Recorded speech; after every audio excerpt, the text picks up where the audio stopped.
It's time now to take a look through the French newspapers, and I'm joined by Florence Vinmino. Hello. Hi, Claire. Florence, now dominating front pages this morning is, of course, that EU summit in Brussels. Another one. Well, and Claire, I want to ask you, how many languages can you ask is it too late in? Because that's on the cover of Libération, a multilingual version of Trop tard, too late. So the $1 million question there, and also I can understand about 4 of those: Absolutely. Italian, Spanish, French, English. Ones up here, I'm not quite sure what they are. It's a testimony to how pessimistic and skeptical a lot of the French press is about this latest summit. And in their editorial, Libération wonders, what if it's too late? What if it's too late to solve the euro crisis due to a lack of time, money, and political will? Because on the eve of yet another European crisis summit, one can't help but beg the question, is there a last chance after a last chance? Because that's what we keep saying. This is the last chance, last chance. And Libération says they're not trying to be deliberately pessimistic, but all the elements are here, whether they're structural or short-term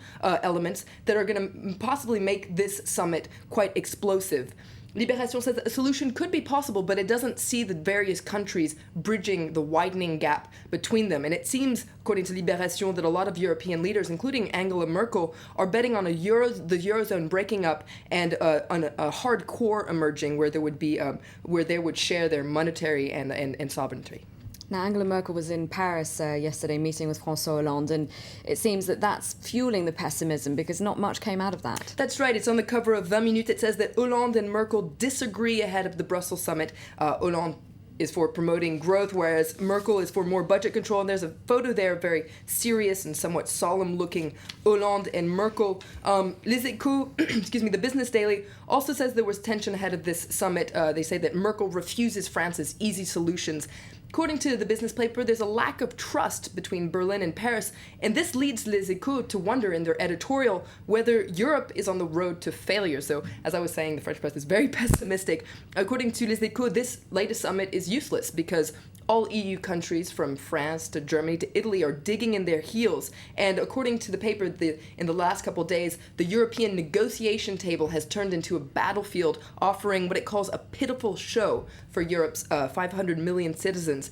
And it's as if, according to Les Echos, the countries have say that the summit has failed even before it's even started.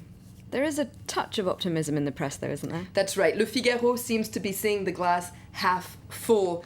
Here on their cover, it seems like they're focusing more on what brings the countries together than what tears them apart. Here you see a strikingly different photo of that meeting between Hollande and Merkel yesterday. They're all smiles there at the Élysée Palace. Le Figaro says that both Hollande and Merkel, what brings them together is that they're both in favor of further European integration. So it's interesting to see a strikingly different take on the summit there.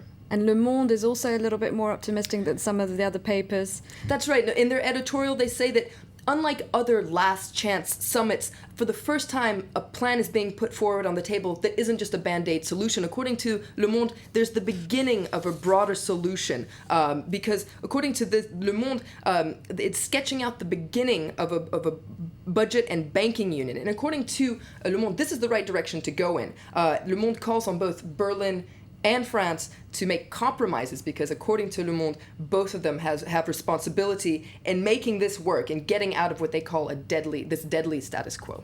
And there are other papers looking at this idea of more European integration. That's right. La Croix, the Christian newspaper here, says, changing Europe, yes, but how exactly are we going to do that? And so it takes a closer look at a 7-page report that was issued by the European Council President Herman Van Rompuy ahead of the summit, which would be the groundwork for this closer integration. So according to La Croix, more integration would mean more coherence and solidarity on all levels, but starting with banks and budget. Also, what they're calling the, quote, federal jump would mean that European institutions would have more power and more legitimacy. So it goes a lot more into detail as to just what more this bigger integration would mean.